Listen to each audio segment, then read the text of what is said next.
The Obsidian Order was the intelligence arm of the Cardassian Union, and shared similarities with the Romulan Tau Shiar in that the organisation operated far beyond the mandate of simple clandestine intel gathering operations.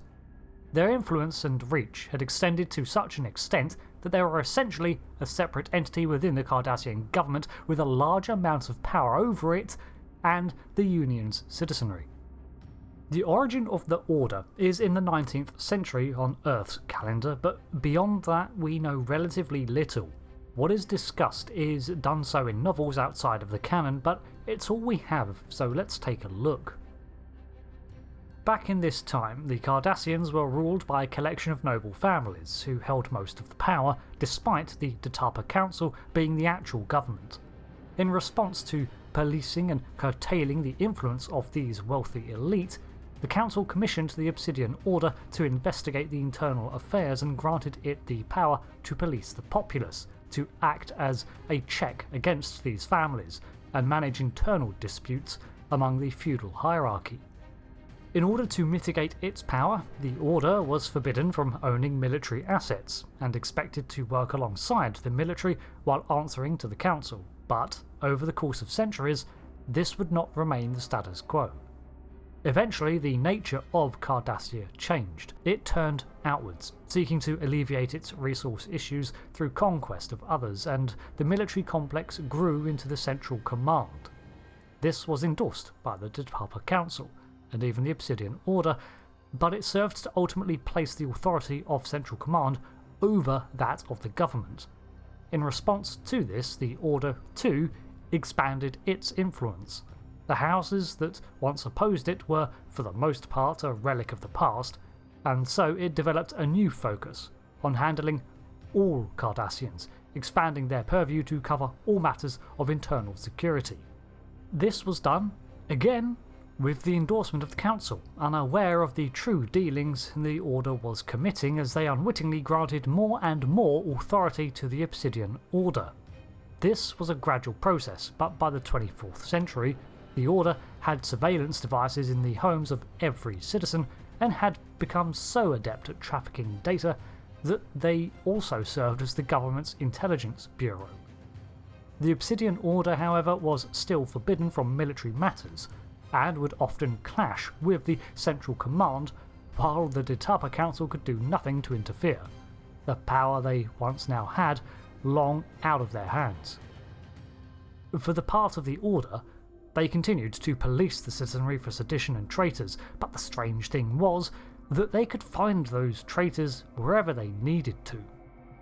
Fear of the Obsidian Order among its citizenry was common, as anything that spoke out against the state was branded as traitorous and carted away. Thanks to the power they had, even their political rivals, for that is what the Central Command had become, were not immune to their inquisition.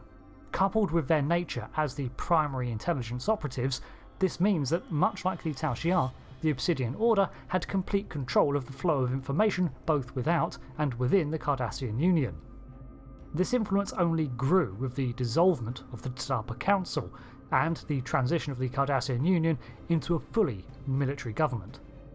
While often rivals, the founding nature of the Order meant that as the military grew, so it did too.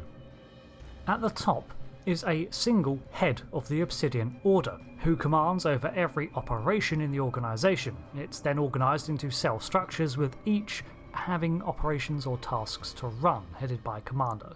Information, as always, is need to know, with agents having no knowledge of their superiors' plans until the last minute. In this way, secrecy was maintained, with only the ultimate head of the Order aware of all ongoing schemes.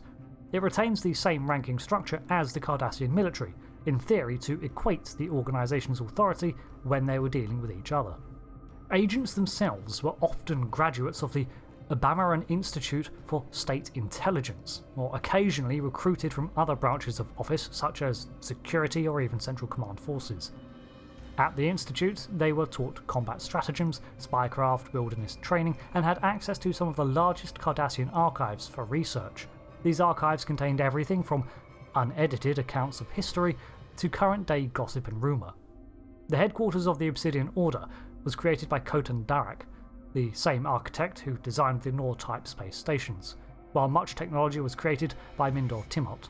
Agents were forged cover identities, then implanted into an organisation to act as informants or sleeper agents, often engaging in decade-long missions undercover. Cranial implants were added to the less expendable agents to help them resist torture by countering pain with endorphins. Promazine tablets could reduce the body to dust within hours as a last resort to maintain secrecy.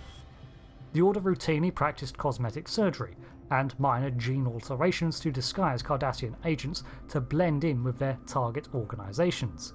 After all, the Obsidian Order maintained that internal security of the Cardassian Union also extended into other powers. Agents like Ileana Gamor or Seska were on long-term assignments. This is the same tech used by Gul Dukat to transform himself into a Bajoran and infiltrate Bajor's government. A full account of the Order's activities is only known by one person, the head of the Order, but some revealed details are as follows. In 2328, they dispatched agents to spy on the USS Carthage at Racknell 4 to observe the negotiations regarding the Betraka Nebula incident. This incident was the beginning of the Klingon-Cardassian Cold War. In the mid-24th century, the Order made note of cabals forming within the Central Command and set about dismantling them to disseminate their authority. During the Cardassian Federation War, the peace talks on Tovan 3 were sabotaged.